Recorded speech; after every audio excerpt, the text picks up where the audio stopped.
Yeah. You know, I was kicking about when Nina graduated, but I don't know, man. I just watched Pomu a lot more, and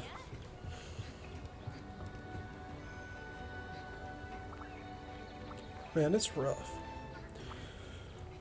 A friend of mine's, she was Nina, and I was like, damn, bro, why the fuck you crying over a VTuber graduating? It's not like she died. And in her case, Nina came back, like, what? Couple months later. Whereas Pomu, she's going off to do education. Secondary, I'm assuming.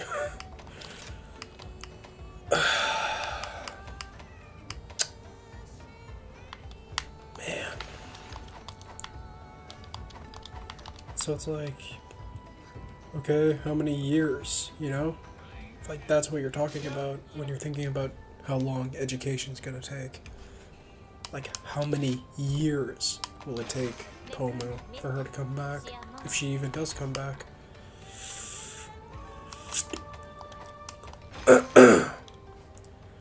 It's just shocking.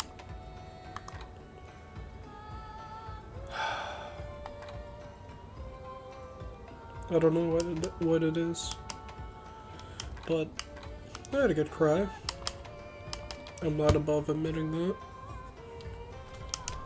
And hey, what better way to cope with the loss of a VTuber than Monster Hunter?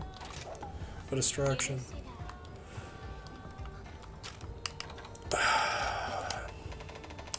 What really got to me when I was just sitting there thinking about just sitting there once her last stream ended, like, I saw the career in its entirety. I think that's what got to me. It wasn't like, you know, because I also saw Nina's entire stream in its entirety, or her entire career, but I don't know what it was about Pomu that made it feel so much more, like, not more hurtful. I don't know what it was. I think it's because, to me, so many of the people I follow on Twitter or the content I see on YouTube is from people who are part of Pomu's community, like Nani, Pomu Sweat, Prolific Clipper. I mean, Roman Tuna puts out a lot of Pomu content as well. Like, Pomu is just such a big part of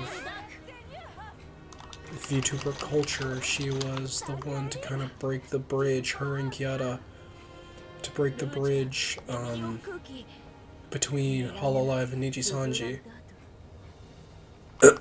Oh, I just realized. So I'm going after Tobi Kadachi as well.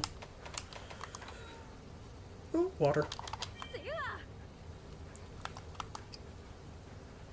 Like, she's just so integral to the VTuber community, and she's from the very first generation. You know, like, I actually have memories watching Pomu's debut.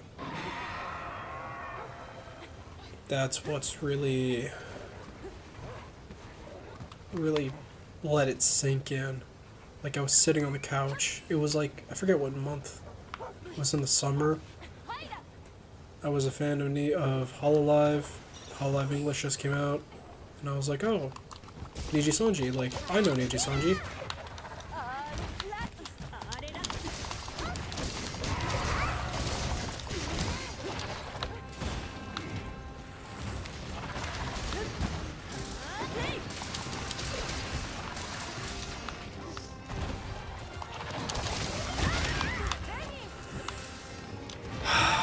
Yeah, like, I know Nijisanji.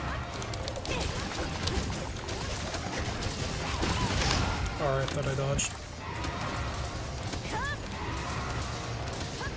I'll check it out. Niji Sanji is a big thing. It's competition, and if MMA has taught me anything, it's that competition is good. Makes for a better product overall.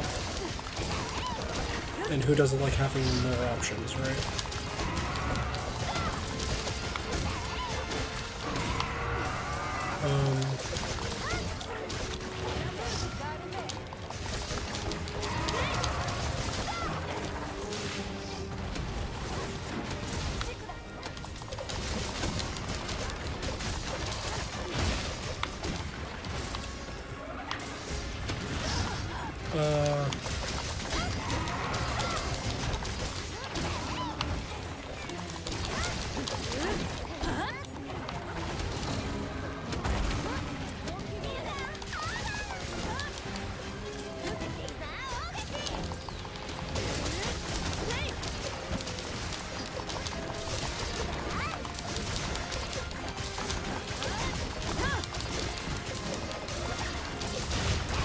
Like I'm talking about something I should really be focusing on, but I have to actually divert my focus into hunting Tobi Kadachi. Really bad choice of game if I wanted to talk about the graduation.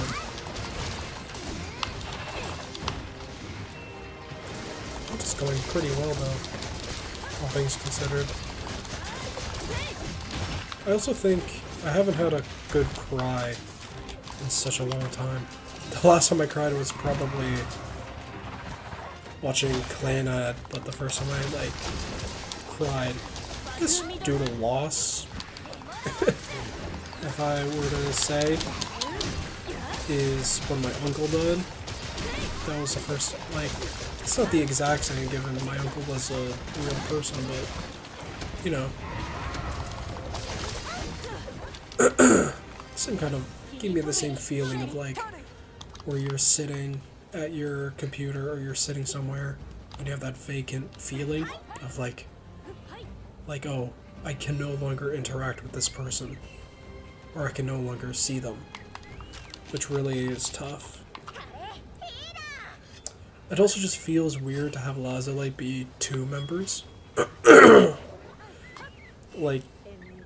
At least with Nina's graduation, not to demean it or its importance, but at least Nina's graduation, Etheria had 4, so without her you have at least 3 people carrying the flag. Here, with Pomu's graduation,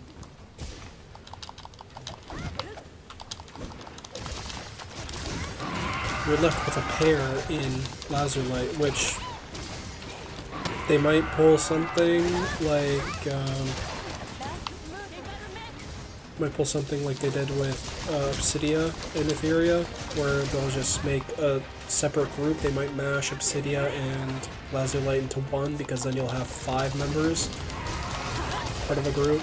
Because it feels weird that they're going to have 2 people for Lazulite anniversaries, 2 people for Lazulite celebrations, Lazulite merch. All of that, it's just going to be 2 people.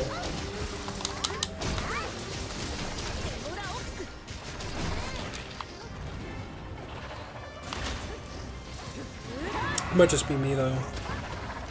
It might feel more personable with 2. That's also a possibility.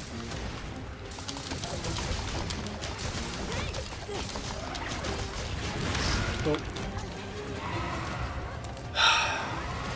And she also released so much more content during her graduation, like the Antarctica trip,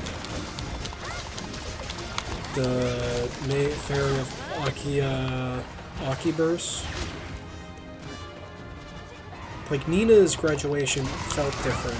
It was still her, but given the fact that my friend bawled their eyes out. I mean, you know what? I'm going to stop this comparison because it feels kind of disingenuous to compare 2 bad things. But at least, you know what? Nina's graduation, she came back, you know? That's what's great. She came back. And honestly, I love the freedom that she now has in the current organization. I'm gonna avoid saying it just out of typical VTuber fandom policy.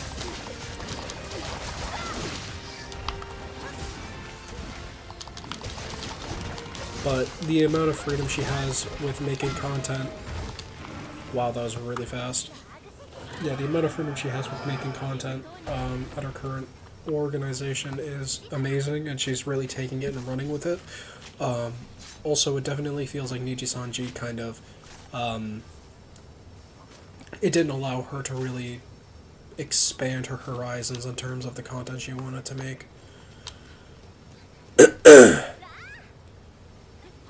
Which is the shame about the YouTube VTubing scene and the more Japanese-focused companies, is that they have Japanese work culture, and that's not necessarily a bad thing. It just means that a lot of things that we take for granted in the West aren't really applicable, like, you know, the very free collaboration nature, or the asking permissions for games and stuff. In the West, it's just kind of like, oh, you just play the game. It's just generally agreed upon that playing video games and streaming them means that they get good publicity. They get out there. People know about your game. Japan is still not so sure about that. Aw, man, really?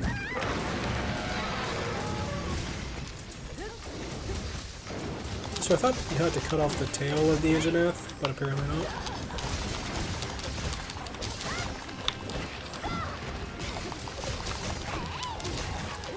Oy. I think the sword and shield will do wonders here.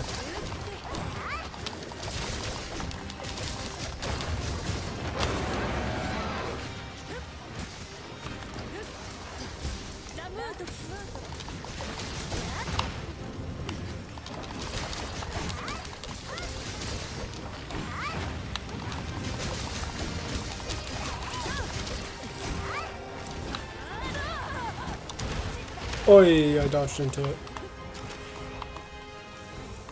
What could I pull him up against?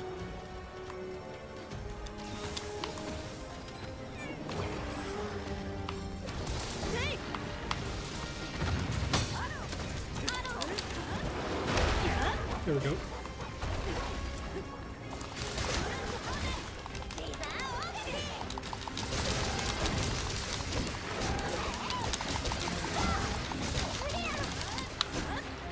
Cool.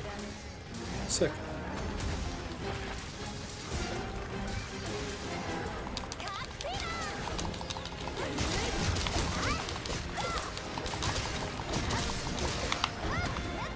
Nice. Good damage.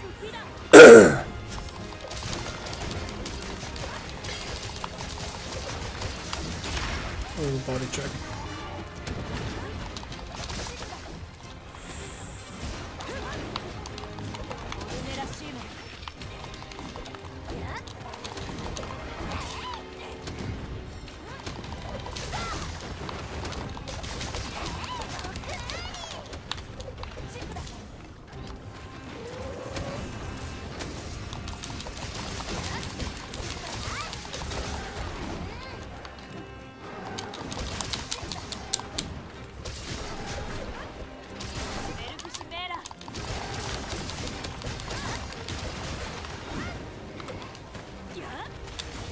Oh, nice. It's just so sad. I was thinking about it in the shower, like, you know, I feel like everybody does this, where you imagine yourself in these situations, like, what if I was graduating as a VTuber? What would I say? And I think the saddest thing is the fact that this character is no longer going to exist. Like, it's the death of them. Like, that just seems so sad. Like, the person's going to exist, but the character story is going to end with your last stream. And that just sounds sad as fuck. And that's the worst part, you know? Like, yeah, Nina Kosaka's back, but her character is gone. The character of Nina Kosaka is gone. And you know what, though? Sometimes you just need the person.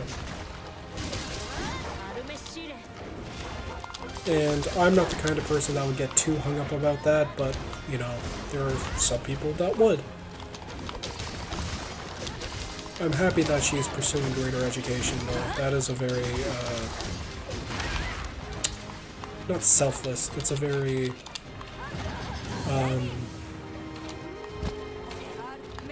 what's the word? I'm trying to look for it.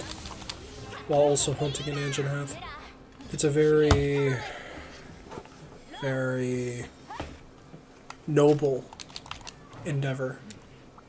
Like, if you're going to end streaming with this character, I think doing it for the sake of bettering yourself and getting higher education is definitely one of the greatest reasons.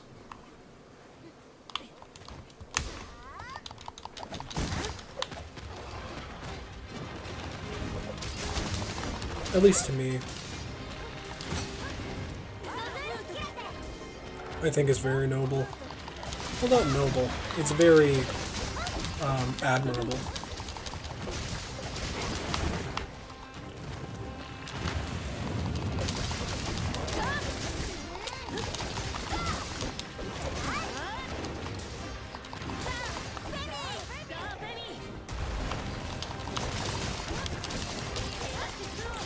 I also saw a Twitter thread about why, somebody questioning why Anjanath is a lot of people's least favorite monster despite being a fire-breathing T-Rex. I just think in terms of a lot of the other monsters in Monster Hunter, it's just a very bland design. Like, oh, okay, it's a fire-breathing dinosaur. Like, any other setting, that's a fucking amazing design. That's A+ tier. But it's like, okay, you're contending with Valhazak, Tobi Kadachi, Odogaron.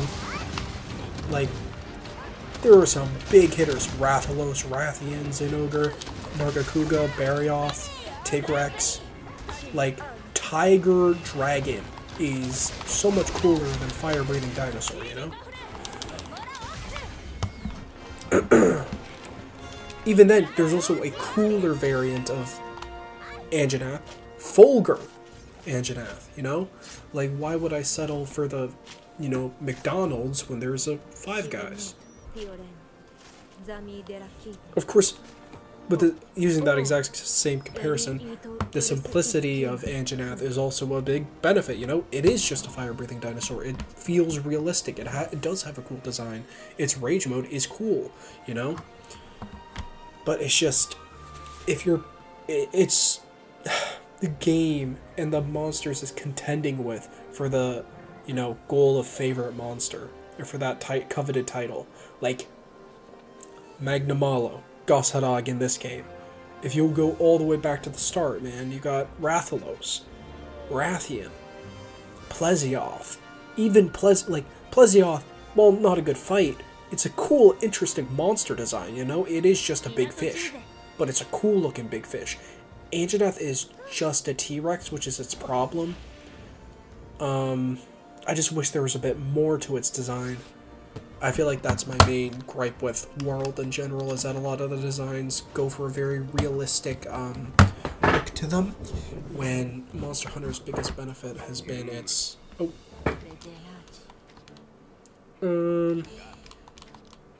Garangolm are timid for it to venture outside the kingdom and attack. One of the big three. So it's not aggressive. Change in how they behaving. That's nothing new. Found something strange. Small wounds. It's an active creature. What do you expect? Wounds are more like bite marks. It's a much smaller creature. Strange creatures we saw circling in the sky? Somehow influenced Ganarangolom's aggressiveness. An Aurora Somacanth. Oh. Capture it? Fuck. Okay.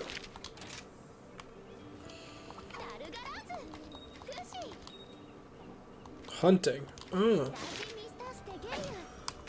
But, yeah.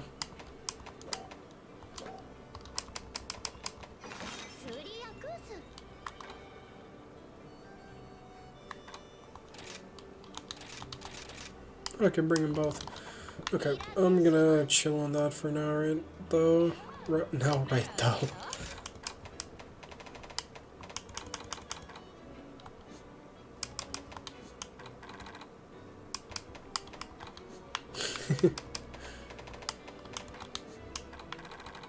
Me. Me. Oh yeah, this was cool.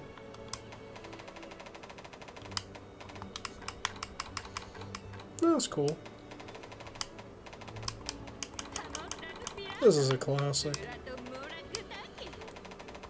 But yeah, man, I wouldn't even consider myself a Pomodachi, and I still, like, almost bawled like a baby at her graduation.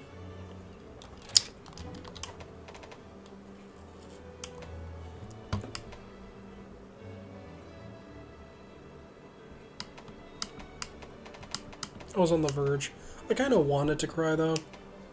Like, I was... After she graduated, I was looking at the video she released of her trip to Antarctica, as well as her... as well as her Fairy of Akiburst. Man... It feels like an anime you've been watching for seasons, you know? It's like Naruto ending. That's what it feels like. It feels like Naruto ending. Where it's this longer, it's been with you since the start, and you've watched the characters grow, you've watched Pomu grow, and now it's over. Just doesn't feel real, you know? How do I make Rampage? Oh, here. Defense Master 3. Defense Grinder. Greatsword and Charge Blade only. Anti-aerial. Blights. Spirit Bird.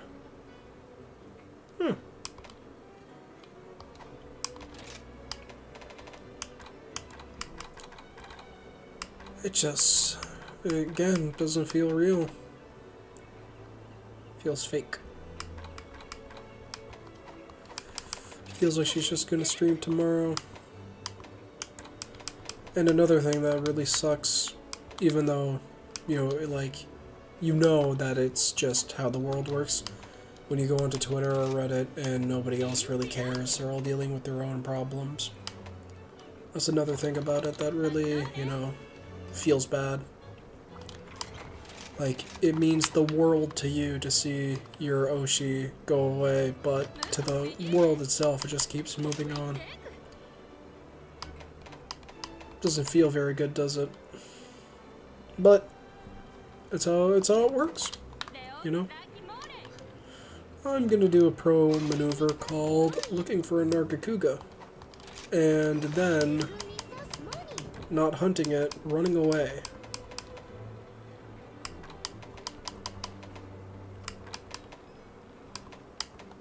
I can hunt that.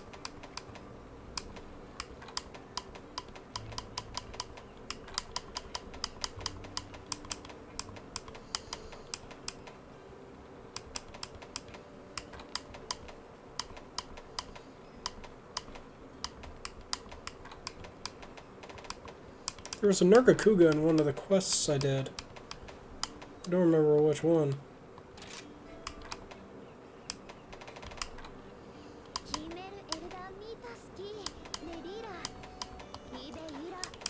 Oh, there was a Nargacuga in one of the quests. I forget which one, though. Alright, well, that's a shame. Goodbye, Nargacuga. I don't know the weakness of Aurora Somnicanth, and I also need to go to the bathroom, so I'm gonna go do that first. See ya in a bit.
Okay. Oh, another thing. COVID's almost done. While I was having a swell time in the bathroom,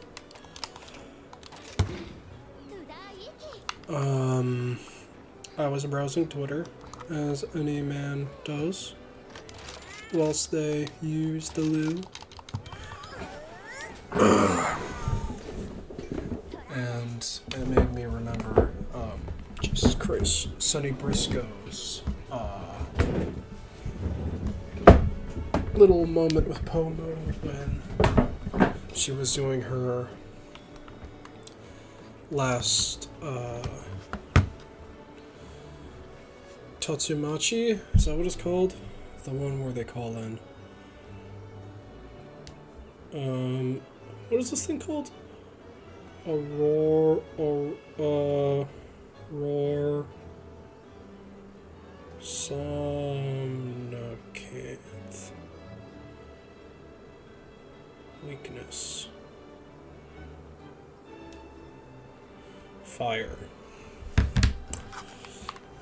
Probably could have guessed. But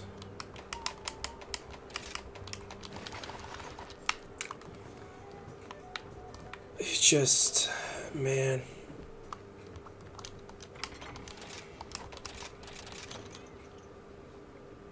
Do I need anything?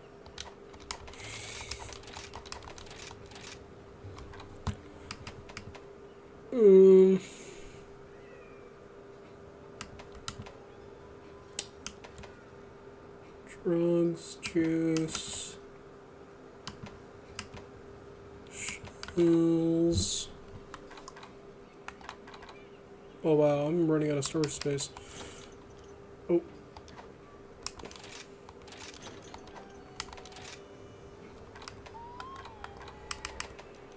How do I sell?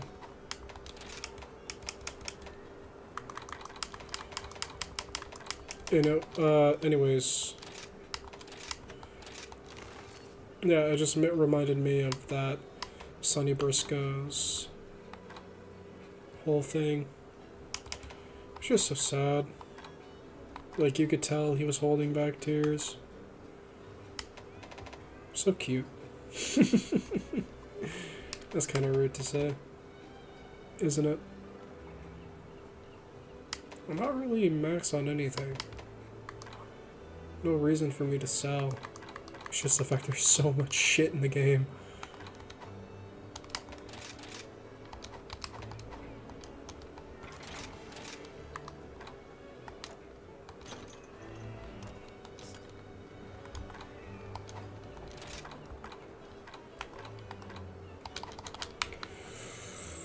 Man.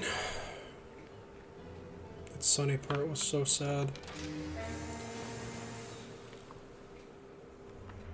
Nope. Video. I didn't know they were going to do ecology videos for subclasses. Turns out they are.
I also got the equivalent of a paper cut in the exact middle of my inner mouth, or my inner lip.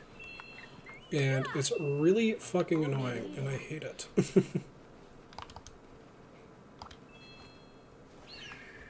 I don't want it, and I want it to be gone by tomorrow. Simple as that. I also was thinking about writing a book.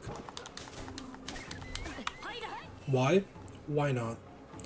I love taking on endeavors that will take me eons to complete, and I never will.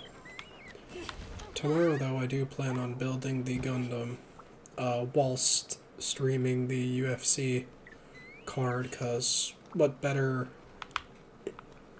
background entertainment than the entirety of the UFC, right? I mean,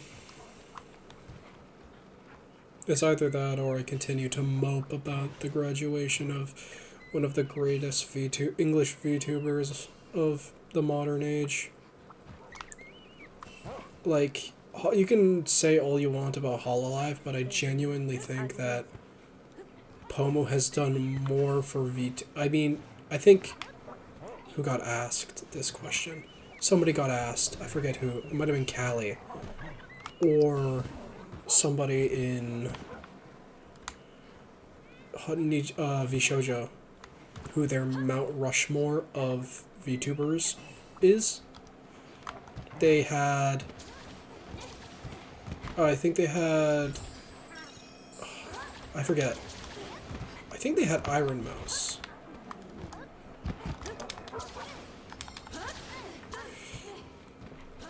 Iron Mouse, I Hoshino, or Hoshino I, and I forget who. But for me, my Mount Rushmore of VTubers would be like...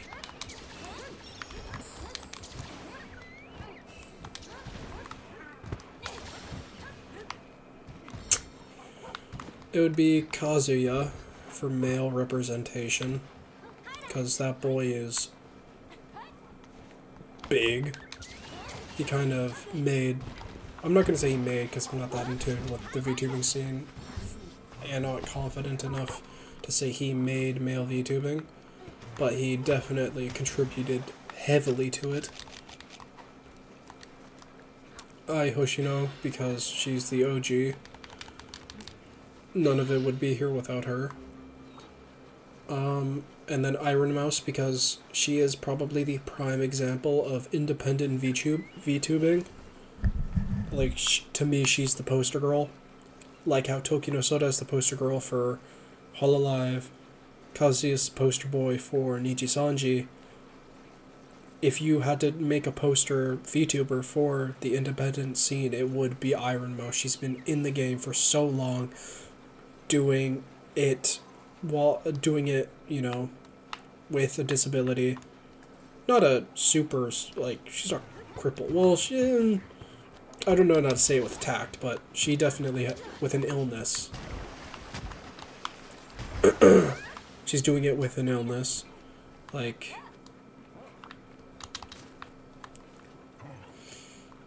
She does so much charity work as well.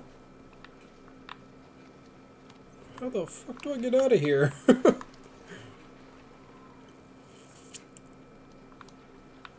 the fuck? I'm stuck.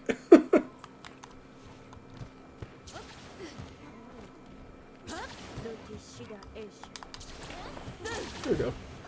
No longer stuck.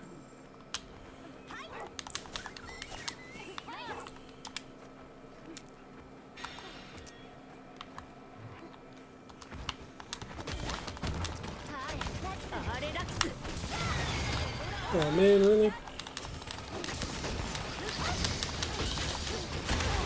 Okay, so that's a move that they have.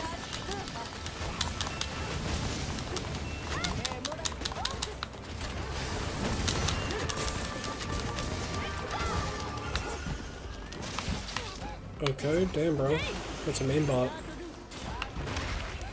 I should really expect that from Somnicants. Yet I did not.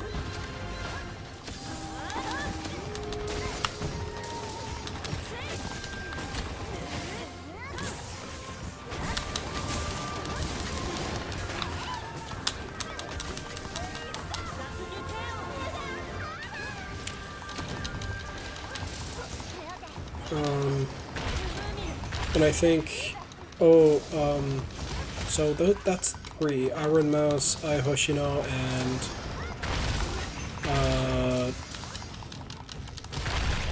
Ai Hoshino, and who's the one I said? And Kazuya, or Kazuha.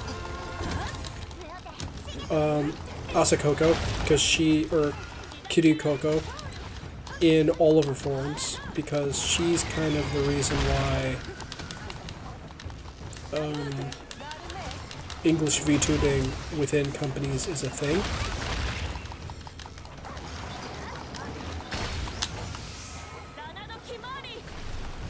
She really brought English in the West to VTubing, you know? Like, yeah, Iron Mouse was kicking, but the ball really got rolling with Kiryu Koko pushing the whole Western sphere towards VTubing and introducing them using English.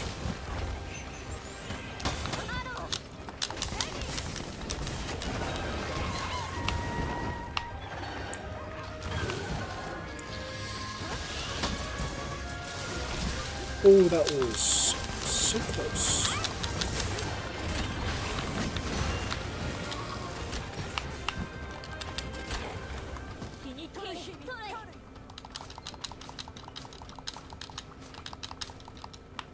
Is that all? Yes. So Kiryu Koko. And I am going to avoid putting Garagura on it. How many people are on Mount Rushmore? I think it's 5. If not, those 4 would be it. But, because I don't know, I'm just going to be safe and include a 5th.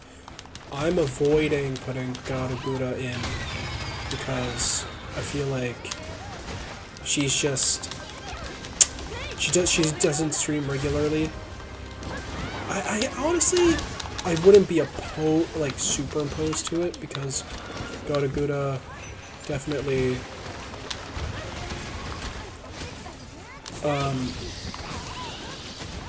Okay, that was real close.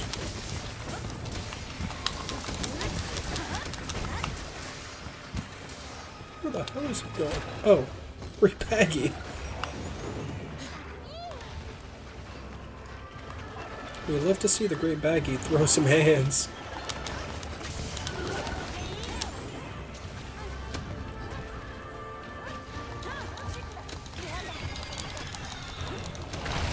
Go, Great Baggy.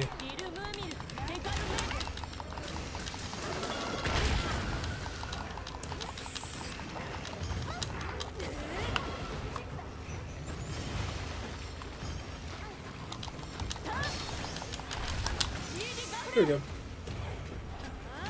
Like that whole 4chan, you know, short video content kind of VTuber, like voice acting heavily.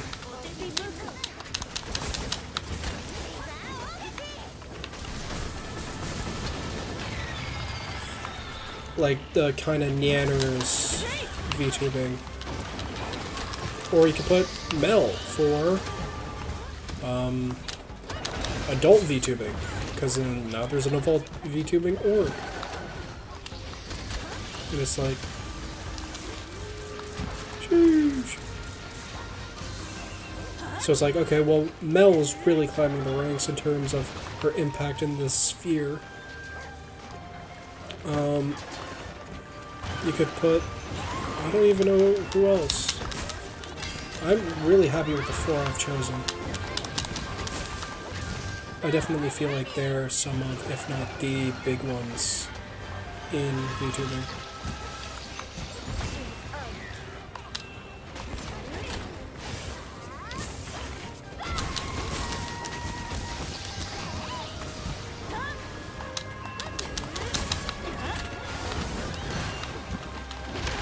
Oi.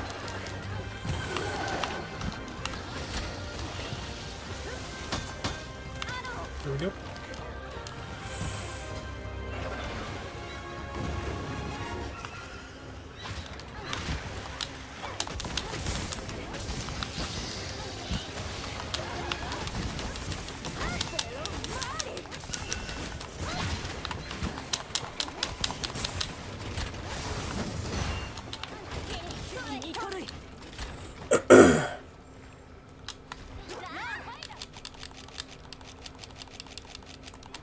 Miku. Hatsune Miku would be a good one.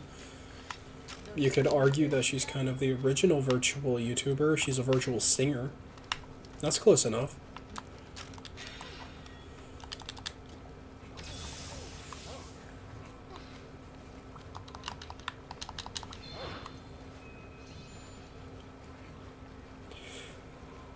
There's probably one that I'm forgetting, like, heavily. Like, that's integral to VTubing as a thing.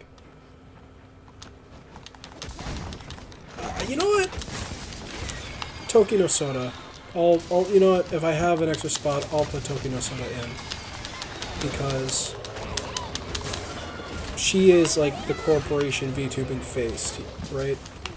When you think of corpo VTubing, you think Toki no Soda. And she's the one who carried Hololive. And if I'm going to include a Niji Sanji VTuber in Kazuya, I think it's criminal to not include a Hololive VTuber to really even out the scales, right?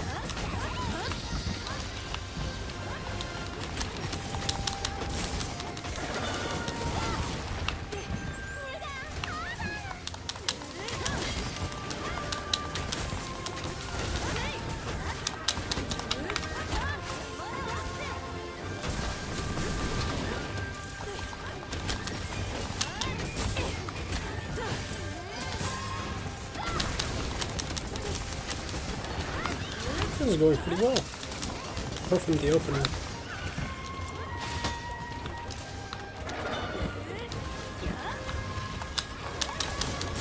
Where I got annihilated with the frost move, and then I got hit with the frost breath.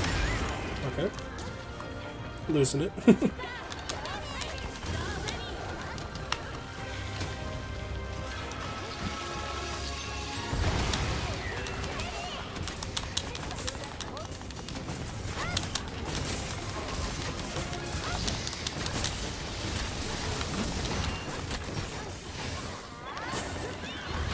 Boy, thought I could roll through it.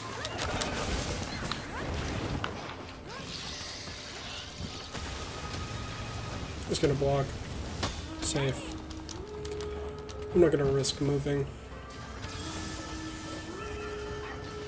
I think I'm gonna go after that headpiece. I think it could be broken further. Instead of trying to go for these iron fins.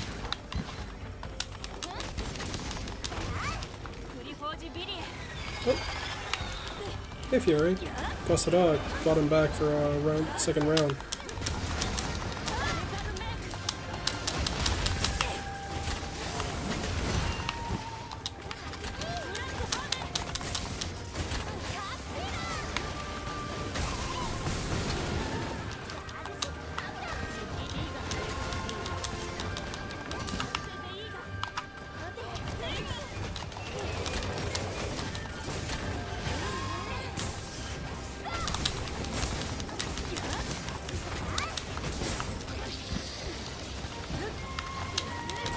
Here we are. It's always the head swing that gets me, so him not doing it, or it not doing it, is definitely something I will not complain about.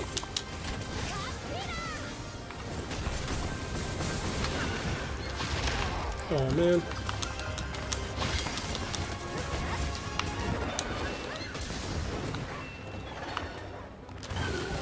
Sheesh. Got him.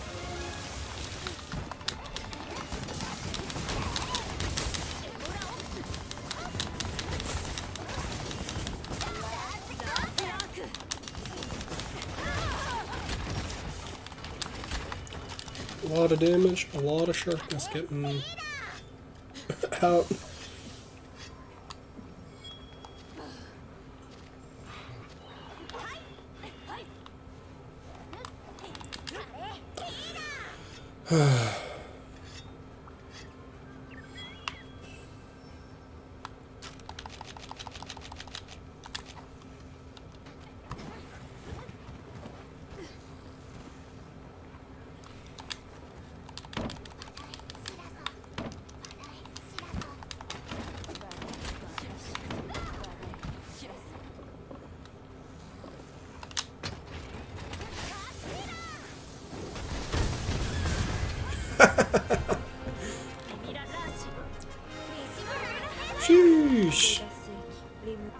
put him away like I was on fucking the demolition team, man.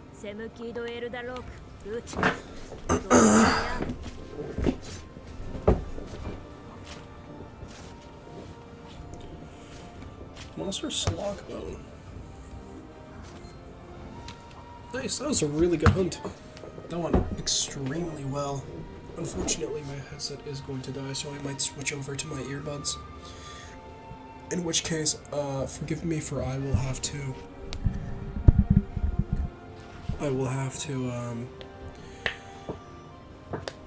put it on pause for a little.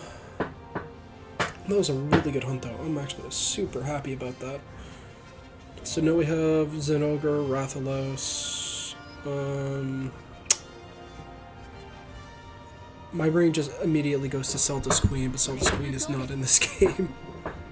Radna Kadak? Or Radna Kadak? The spider. Gravios isn't in the game, I also remember.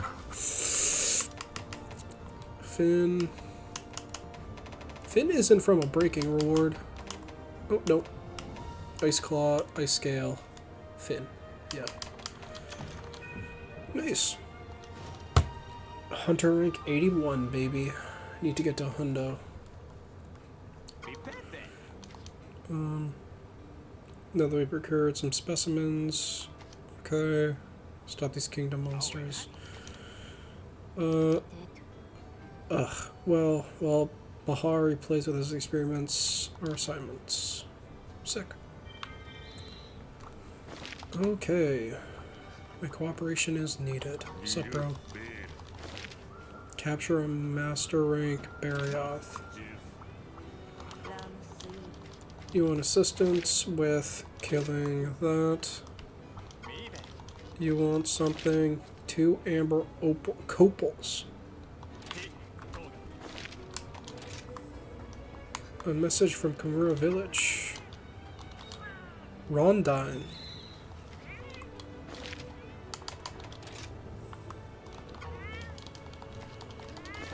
Striped fine hide.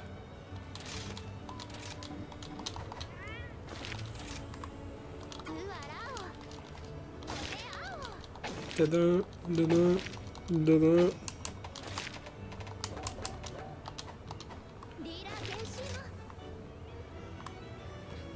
Oh, you want to come along, Master Arlo?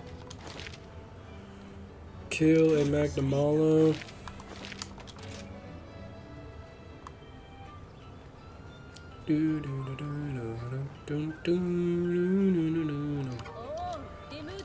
Hello.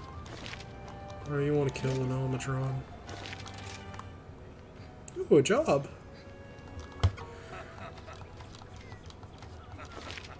Temperance. Tempering the fire.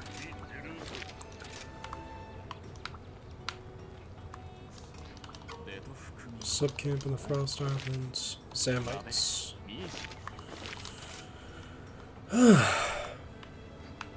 Ooh, all meldings are complete. Windproof, Sedness, Crit Eye, Artillery, Evade Extender, Horn Maestro. Okay.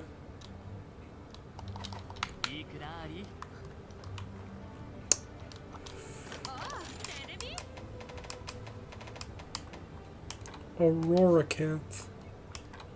Same thing, but a different color scheme.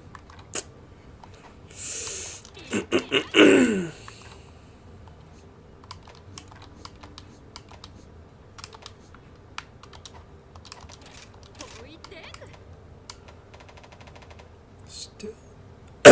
Jeez, my throat. Still can't make a lot of these weapons, and I didn't get a new tier. Well,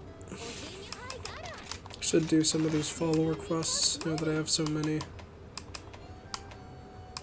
A Muddy Revival, hunt a Barioth. I think I'm gonna go for a capture. Kill 2 birds with 1 stone. Hunt Magnamalo. I really don't want to. Almadron's easy enough.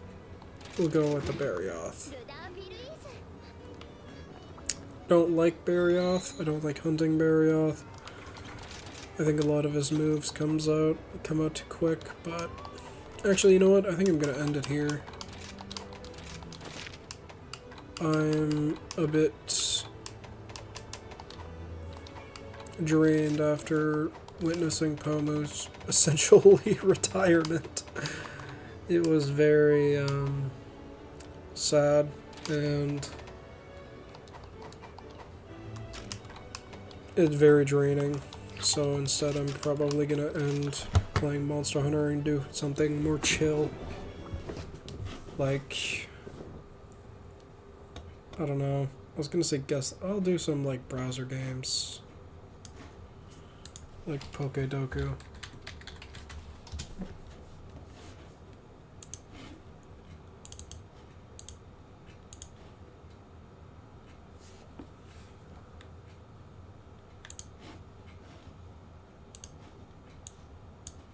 Here it is. In all of its glory.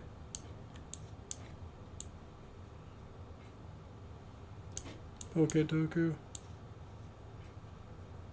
Let's just hide that. Let's do that. We'll squeeze it in a bit. There we are. Do some Pokedoku. Alright, first an evolution line Steel, Aaron. That seems like a gimme. Oh, Bronzor. Bronzor's a good one. First an Steel Legendary. I'm gonna Steel Ghost. Aegis Slash.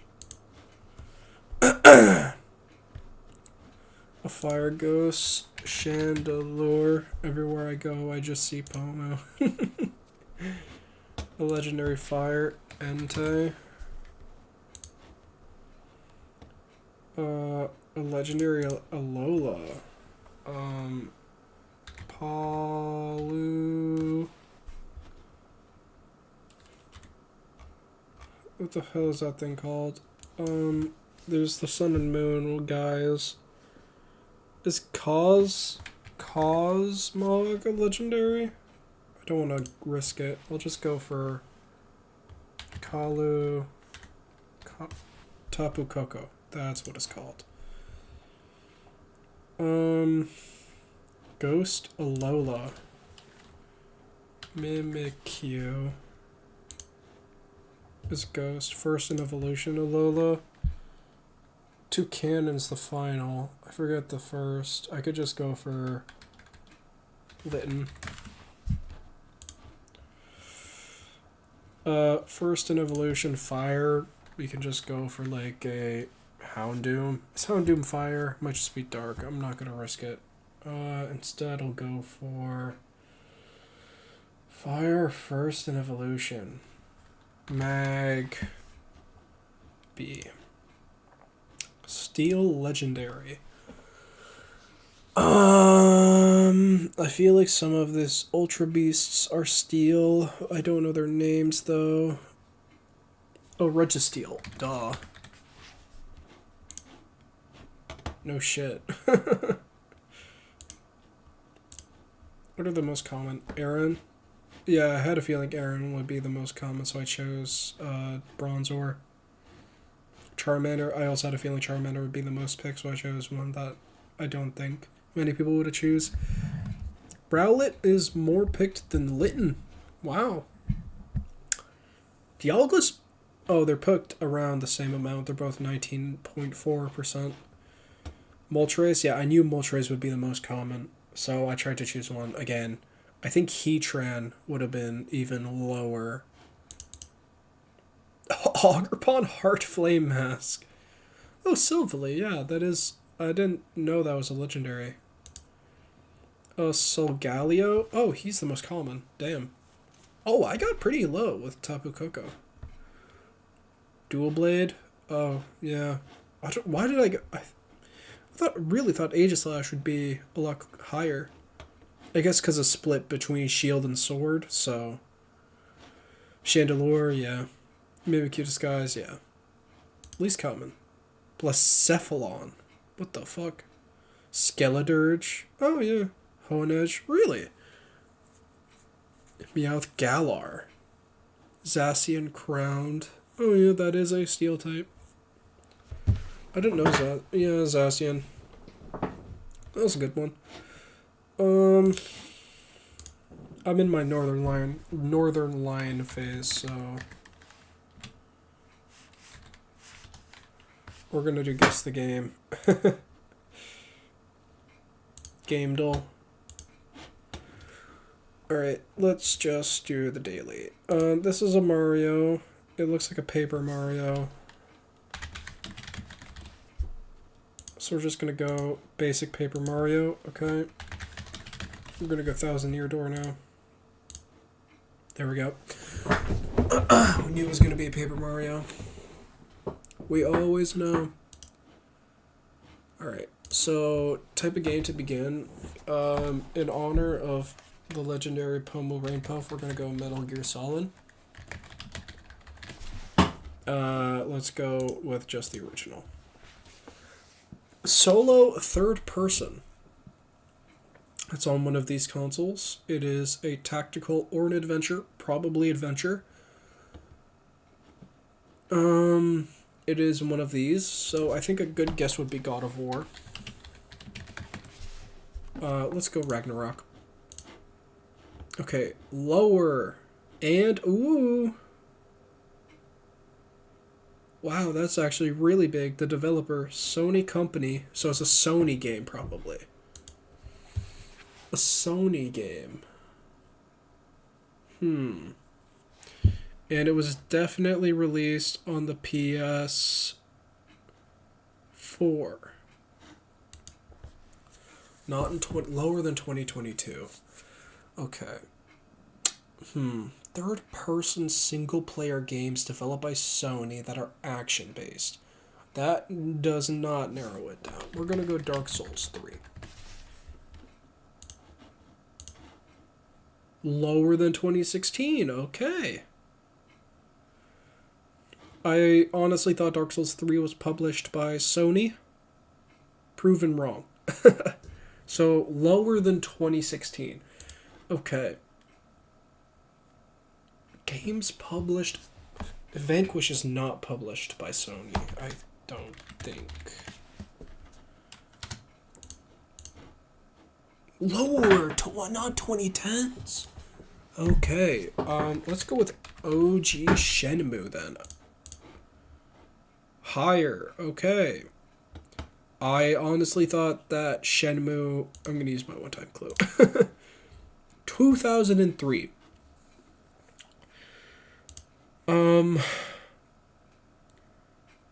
It's third person. It's a single player game. Published in 2003. Honest to God, I have zero clue.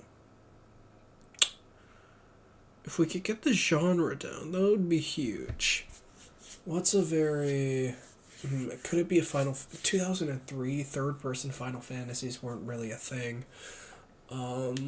They really came out in during PSP era, third-person Final Fantasies after 7. And 8. Really 10, I think. So it ain't Final Fantasies. Single player. So, single player, I'm going to assume it's an RPG. It's 2003. It can't be Dragon's Dogma. Dragon's Dogma released way later. And I feel like the genres would be very similar to the ones we've already guessed. We know for certain that it's an adventure game.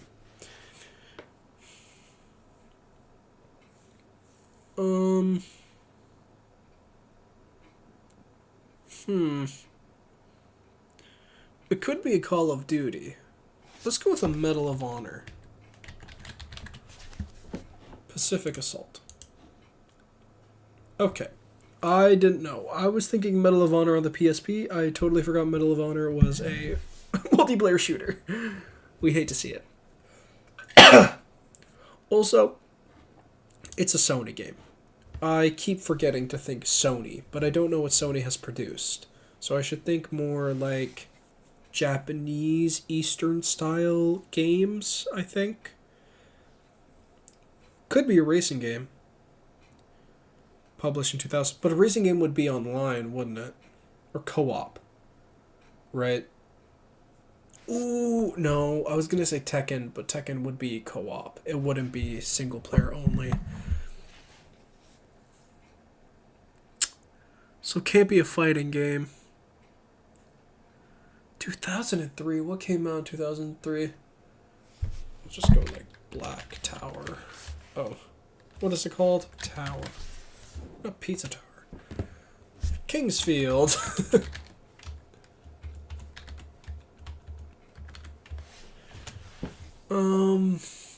Fuck. I'm super confused.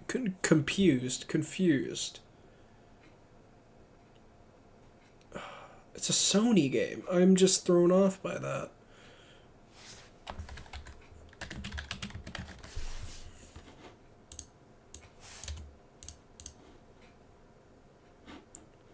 Game engine. Kinetica.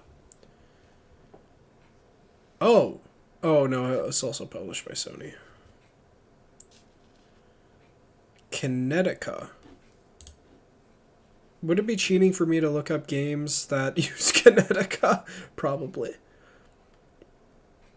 Okay, Kinetica. Games that look like God of War is what I'm getting. There are a lot. There's that Lifeline. Nope. I was thinking that game that you use your voice to input commands. That's what I was thinking, but evidently not in the list. That game looks like God of War.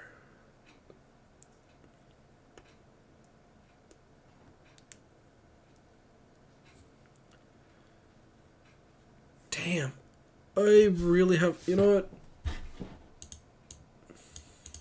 Just fucking Hollow Knight. Goddamn fucking... Ugh. Bayonetta. OG Bayonetta. Jack 2. Wow. Oh, if I got Naughty Dog, that would have really helped us, the dev. Oh, not released on the... Oh, okay. Shooter, platformer, adventure, yeah. Themes, action, sci-fi, comedy. Wow, these really would have helped too if I got it. Damn. Alright, keywords. Bats, sharks, clowns, heroes, archery. This sounds like the Suicide Squad. Suicide... Nope. Suicide Squad, no. I was thinking because bats, sharks, and clowns. Like Harley Quinn, Killer Shark, Batman. Justice League?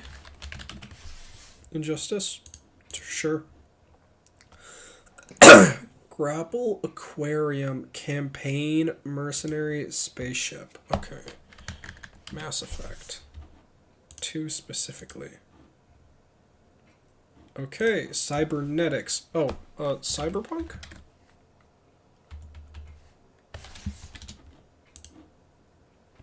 Okay. Guest character. Guest character makes me think of fighter. Fighting games with sharks. Grappling, aquarium, campaign, mercenary, spaceship. So sounds like a science fiction game. You know what? Vanquish. Alien protagonist, alternate reality, in-game cinematic, destructible environment, hand-to-hand combat. Destructible environment. Guerrilla Red Faction. Guerrilla. Fuck. In-game moves list. Environment as weapon. Character select. Based on comics. I already guessed Injustice. It's not Injustice, so Mortal Kombat, but I don't remember Mortal Kombat having sharks. I fucking guessed Injustice! Ah! Man, I guessed Injustice! Ah! That's so painful. I was on the right track. I just didn't see Injustice, the original one. That's such a shame. Okay, let's go artwork. I think that's a knee. This could be a Monster Hunter. It could be, it's not though. It could be Dragon's Dogma. Actually, I'll go with Guild Wars too. Devil May Cry 4?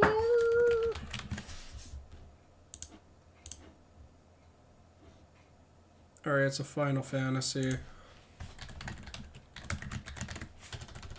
I'm gonna go with 14. 14 seems like the most likely to have this sort of. Where is 14? It should be X1V there. Nope, not 14. Oh, that looks like... This girl looks like the main love interest from Final Fantasy X. 13? What the fuck? Man, there's too many Final Fantasy games. It's not 14, so that leaves us with 12. 11?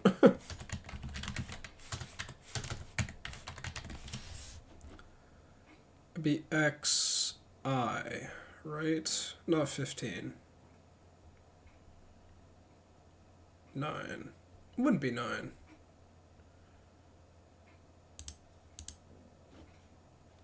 $13! Wait, didn't I not... Wait, what? I guessed Final Fantasy 13. What the fuck? Bro, they just refuse to give me a W. Aw, that makes me sad.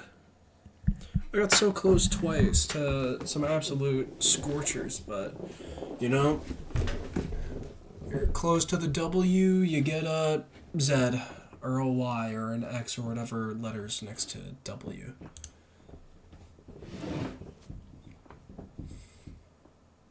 Doesn't matter how close I am, I'm still giving L's. Okay. Let's do something I think I can do.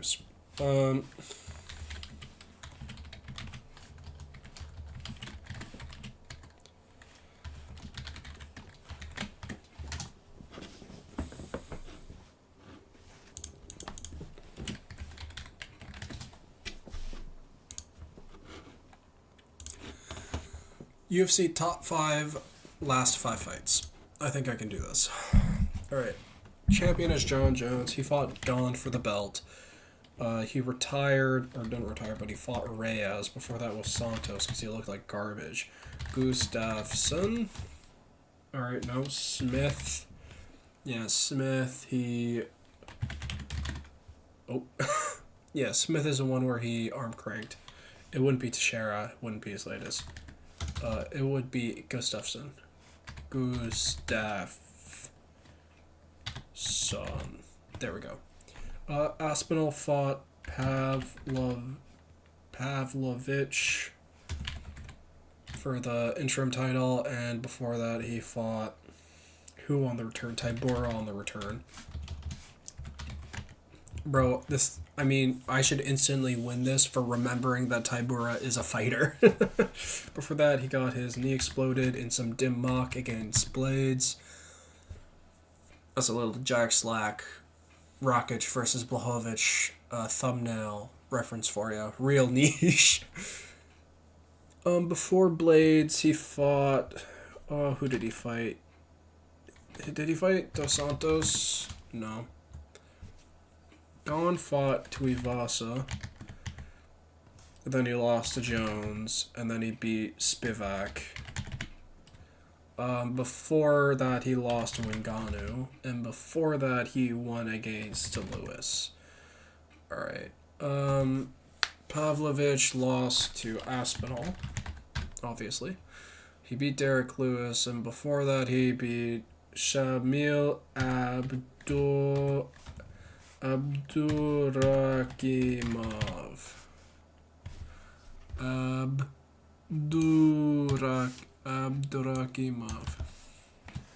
Abdurakimov. There we go. Shamil. Alright. Aspinall.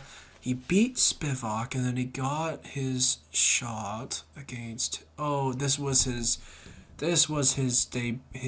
main event in the UK. Volkov. He finished it via Kimura, I think.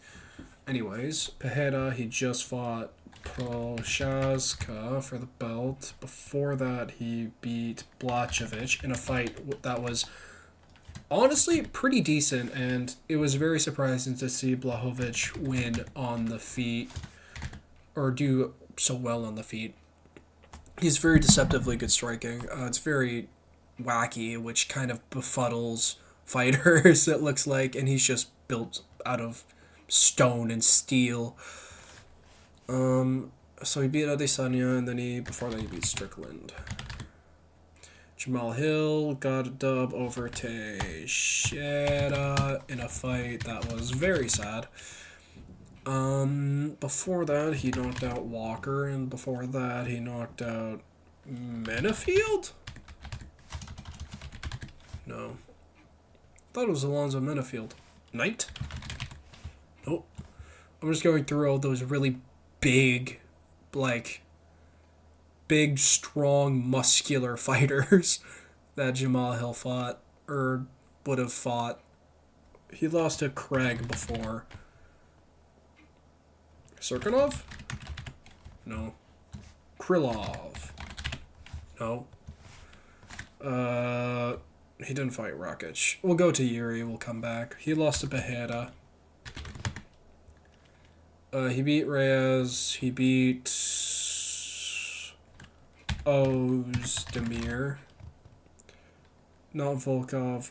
Rodriguez? Hizzo. Nope.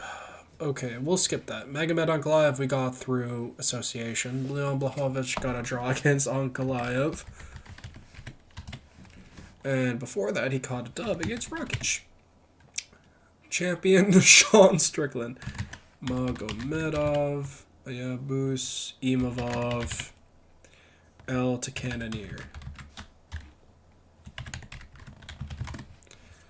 Adesanya has that win over Canadier, and he also has a win over Whitaker. Okay, he also has a win over Vittori. Okay, he also has a win over... Shit. There we go. It was Whitaker. Dricus beat Till. He beat Brunson. He beat Tavares. Oh, who did he beat before Tavares? Giles. Whitaker lost to Duplessis in one of the biggest upsets of my MMA watching career because I was just so disappointed. Saw a funny comment where somebody on Twitter posted, like, I haven't seen Robert Whitaker fans since his loss to Duplessis, and someone commented because we all committed suicide. And I was like, yep. Honestly, I would do the same. Like, Whitaker's such a nice guy. Seeing him lose to such a clunky striker as Duplessis was just such a shock to my brain. It felt like I was in an asylum back in the 1800s or something. Anywho, Whitaker beat Gastelum and got Jared Cannonier by association. Edwards, he just beat Usman. He beat Covington in a fight that nobody cares about, apart from weirdos. Before that, he beat Diaz very unconvincingly due to the fact he got hella wobbled at the end. But apart from that, 24 minutes of domination. So I don't think it's... I take back my unconvincingly comment. Muhammad, with a horrendous eye poke, lost to Edwards twice, and a loss to Chimaev. Covington, he also beat Burns. He beat Masvidal. Bilal Muhammad beat Burns. He beat Thompson. He beat Brady. He beat Maya. He beat... between Sean Brady, he beat Luque. It gave him... Oh, no. Jeff Neal gave him a brain bleed, and then Luque didn't retire because fighters are not smart. They take brain damage on the daily. Shavkat beat Thompson. He beat Neal. He beat Harris. He beat Trezeres. He beat... Oh, who did he beat after Carlston Harris? Quick finish. Neil Magny. But before Carlston Harris, he fought Trevares, didn't he? Trezeres. Is that not his name? Okay, we'll come back to that. And we got Gilbert Burns out of association. Islam. He fought Oliveira. He fought Volkanovski twice. He fought Dober. Nope, he fought Hooker. Because he hates women. No, I'm just joking. Stan Hooker, not a hooker. Even then, hooker is such a volatile word to call someone who does sex as a job. Ugh, feels wrong to say. I would probably wash my own tongue out with soap if I called somebody a hooker. Ugh. But who did he beat before Charles Oliveira? He didn't beat Chandler. He got the belt on Oliveira. Who did he beat? Everybody was like, oh, he beat Green. God.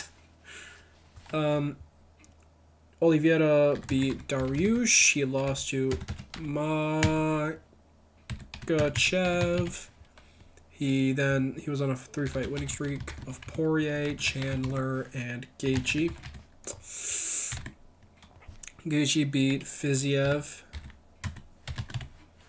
Poirier beat Oliveira, or lost Oliveira. Before that, he beat McGregor twice. Arman Tsarukyan beat Beneil Dariush. He beat guy, I forget, Basil. Oh, I forget his last name. Fuck. Alright, we'll skip that. Who did he beat? Oh, God. Who did he lose to? He has a loss? What the fuck? Oh, my God. He fought... Oh, my God. He fought Emir Ismagulov. I remember that. He didn't fight Grant. We'll come back to Arman Tsarukyan. Alexander Volkanovski, the Makachev ones. Ortega. Nope, that's not recent enough. Rodriguez. I know that. He didn't fight Emmett because Rodriguez beat him. He didn't fight Topuria. He didn't fight Allen. He fought Holloway, though. And before the Holloway fight, he fought Chan Sung Jung. Max Holloway fought Chan Sung Jung. Before that, he beat Arnold Allen. And before the Rodriguez fight, he fought Cater. Barry Rodriguez fought Emmett for the interim title. And before the Max Holloway fight, he fought Stevens in a rematch. Brian Ortega beat Max Holloway, and he's been sitting on his ranking for so long, I think he fought Edgar. Oh, God. Arnold Allen fought Hooker, Cater, Holloway, Yusuf. And he fought Mads Burnell. He fought Lentz. Yes. I know Nick Lentz has been around the block, so it's just a safe guess. Sean beat Jan. He beat Sterling. He beat Almeida. Okay, he beat Wineland. Doesn't matter. Asuncao, he did not fight. No contest against...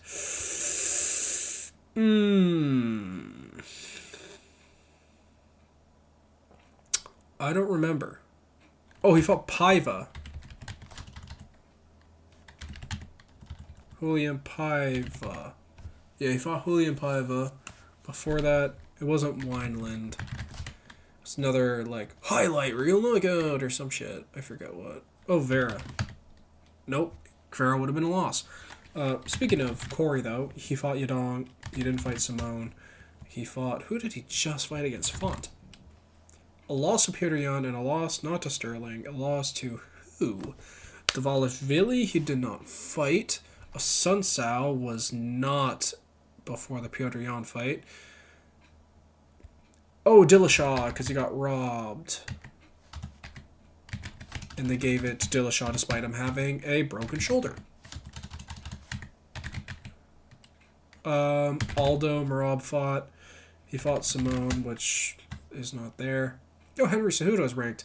He fought Johnson. He fought Moraes. He fought Cruz. There we go. Mardavashvili fought Marlon Moraes. Before that, who did he fight? Stamen? Yep. I don't know who before Stamen. So we're going to go to Sterling. Sterling lost to O'Malley. And before that, he won against Cejudo.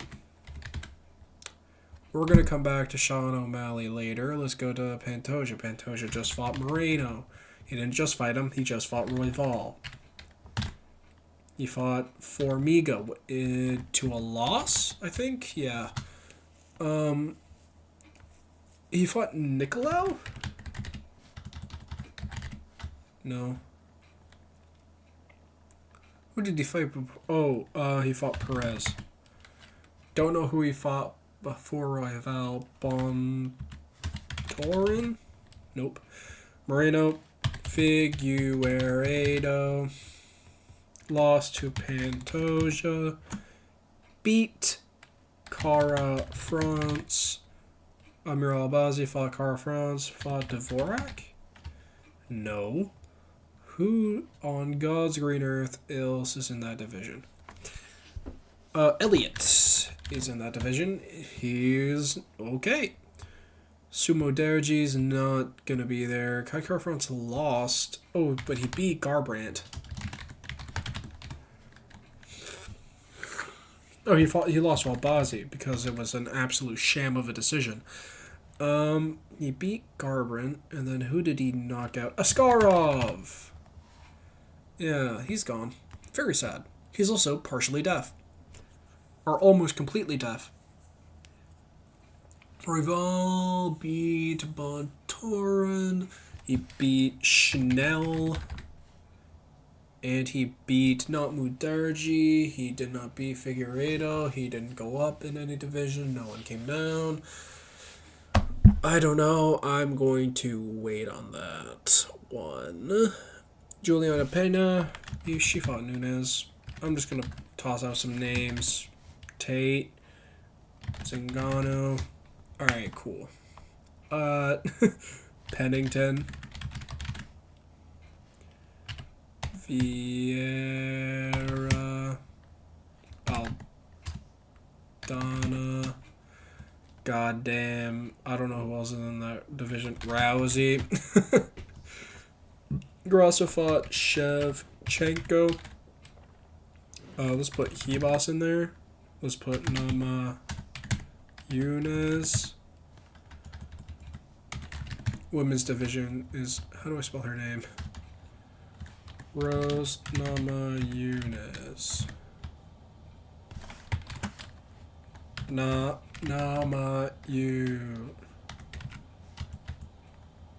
Junas.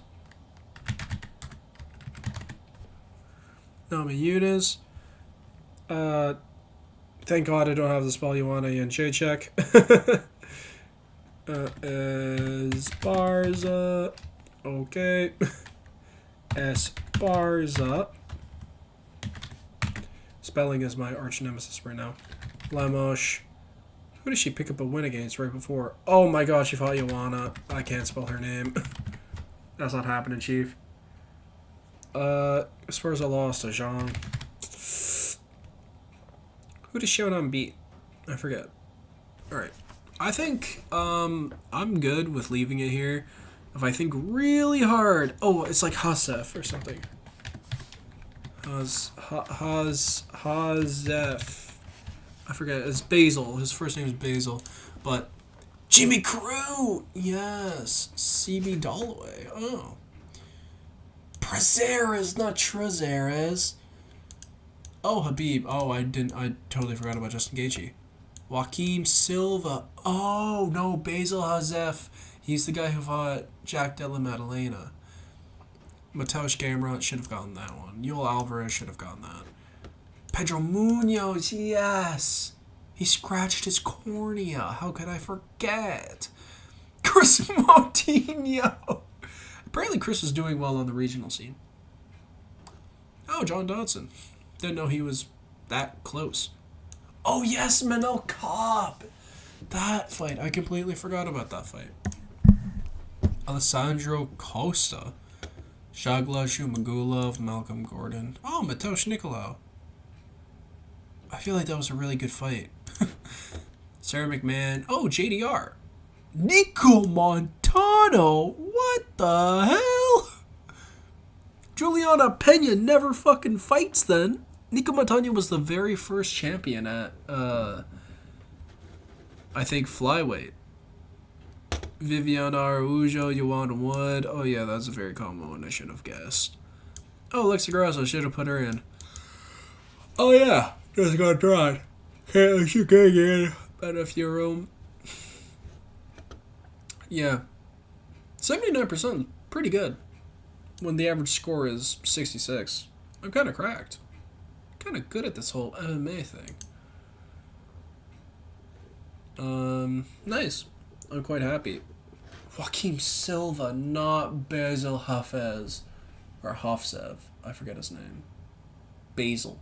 He's the guy who fought JDM to and he did really well in the first round. Or he just did well in the fight. And on that same card, Diego Lopez. No. Because those two fights were in the Apex. But Diego Lopez fought Movsar Evloev, I think in Brazil? I'm going to fact check that. Diego Lopez.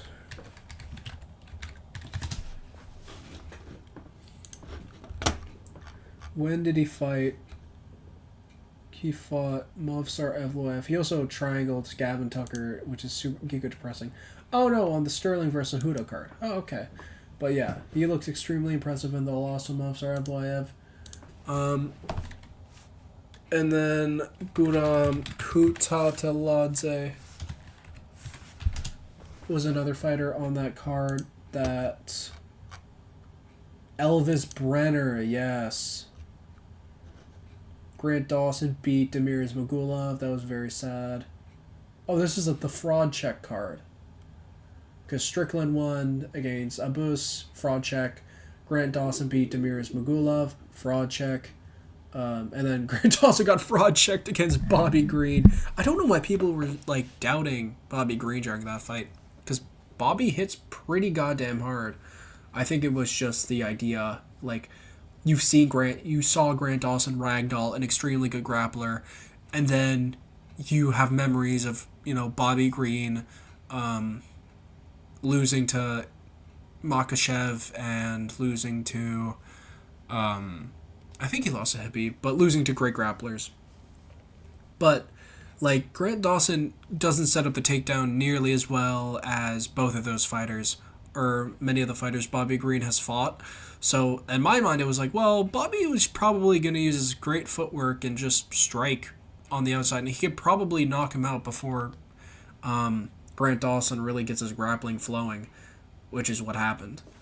Michael Morales, who is very safe, I remember in that performance. And then Benoit Saint-Denis knocked out, I think, Ismail Bonfim. No, submitted Ismail Bonfim in the first round in a great fight. Yeah. That was just great. Another fraud check for Ismail Bonfim. Kevin Lee fought... Oh yeah, here it is. Elvis Brenner versus Guram Kutateladze. Yeah. Another fraud check. I remember the build-up to this card was very much oh my god, this is a really good card apart from the main event. And then a bunch of pullouts happened, and they had to get a bunch of Brazilian fighters to fight short notice, which resulted in a lot of fraud checking. Renat Fakhrazinov, I think, is on a roll. Yeah. Yeah, he is on a roll. I keep betting against him. I don't know why. Oh, he fought Andreas Migalitas to a decision. And then he went to fucking Wolnik League, which is a wrestling bout. And then he beat Brian Battle and Kevin Lee. And then he fought. Oh yeah, then he fought Elizeu Zaleski to a draw. That's where I was like, he's gonna get fraud check because Elizeu Zaleski dos Santos is. It's weird. He only loses to really good fighters, but he's been out of the game due to like a blood infection or something. Something really bad, and he's looked horrible since. But he still clutches up wins due to simply being extremely dangerous striker. He also murdered Benoit Saint-Denis in his debut fight, and yeah. A lot of people are like, oh, Benoit Saint-Denis is going to be the next lightweight champion of the world. Oh, Benoit Saint-Denis, he is the best fighter. Ho, ho, ho, ho, ho. Je suis manger le croissant. Je suis mange le croissant. Oh, ho, ho, ho. C'est très aime la France. Is like, well, yeah, he's a great fighter. You know, he's on a 1, 2, 3, 4, 5 fight winning streak, but he has really bad striking defense, and a lot of his defense comes from offense. You know, he crowds his opponent with a bunch of strikes so that they back up to the fence and he can get going. When he comes in, he's hyper counterable. He doesn't have great striking defense. We saw it against Zaleski dos Santos. I think Poirier's just gonna catch him, you know, with Poirier boxing, you know? I don't think... I could see a world where Benoit Saint-Denis comes out of the gate moving 1,000,000 miles per hour and, like, blasts Poirier out of the water. But I think even then, Poirier is experienced enough to be like, okay, I'm just going to wait it out, you know? Like, high forearms guard against the fence, he's coming in, I'll just stick him with the jab, make him, you know, chill, leg kick. Like, there's a big difference between Matt Frivola and Dustin Poirier, you know? That's essentially it. Or Thiago Moises, Ismail Bonfim, Gabriel Miranda, Nicholas Stahls. Like, I mean, even his most recent competition, I still think in the UFC, his biggest opponent was Zaleski dos Santos on his debut, which is a horrendous debut. But honestly, I doubt his chances against Dustin Poirier. But he could surprise me. Anyways, that's the stream. I just wanted to really, you know, get a good bit over that hour mark. Yeah, good stream. Bye bye.